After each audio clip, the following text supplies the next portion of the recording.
there to everybody in YouTube land? It's Hip Hop 3D here, called Amosto.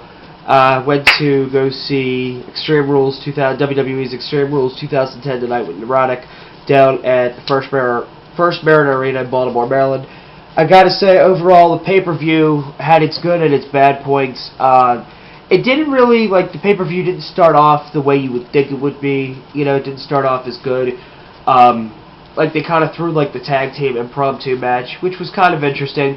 The best part about that was seeing Bret Hart come out with the Hart Dynasty as they won, and they'll take on Miz and Big Show tomorrow night for the tag titles on the draft, so kind of interesting to see where they end up. The second match, Rey Mysterio and CM Punk, was okay. The only thing is that we don't know who that masked person was that came out and attacked Rey Mysterio, then slid under the ring. Most people's assumptions is it was CM Punk's rookie, Darren Young, but of course we don't know. The third match, the strap match between JTG and Shad, most people probably going into this match thought it was kind of a racist match to an extent, due to the fact that it's a strap match, it involves two black guys, because back in the day with slavery and all that crap, that's probably why people would consider it probably somewhat. Actually, the match was somewhat decent, even though I kind of figured with the way they were doing the storyline, JTG was going to win it. You know, the World Heavyweight Championship match, really, between Swagger and Orton, it was decent. Just was kind of disappointing because there wasn't a whole lot of Extreme Rules. It wasn't until, the fifth match that weapons started really coming into play. Okay, with Swagger and Orton being the fourth match, okay, there was a trash can and a steel chair, but that was practically about it. The Sheamus and Triple H match, which was so weird because it was going to start off the pay-per-view, which made no sense. Had the lead pipe, the kendo stick. I kind of figured Sheamus was going to win anyway with the way the storyline was going since Triple H won at WrestleMania.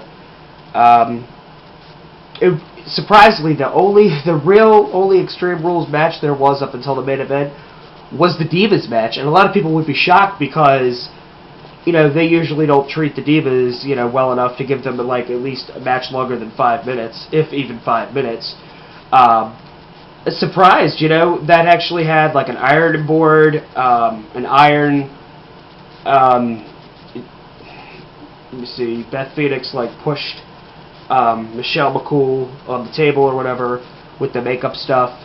I gotta admit, I gotta give thanks to the WWE creative team. For once, you guys actually did something good with the Divas, Bravo, maybe now you won't treat them as sex objects and they'll be more treated as competitors. The next match after that was the most anticipated match. Edge and Chris Jericho in that steel cage match. It definitely had probably the most impressive move to that point, where Jericho did the code breaker off the ropes to Edge, where Edge was on the ropes and he fell back in the ring. Awesome match. I would say the last 3-4 matches really is what made this pay-per-view.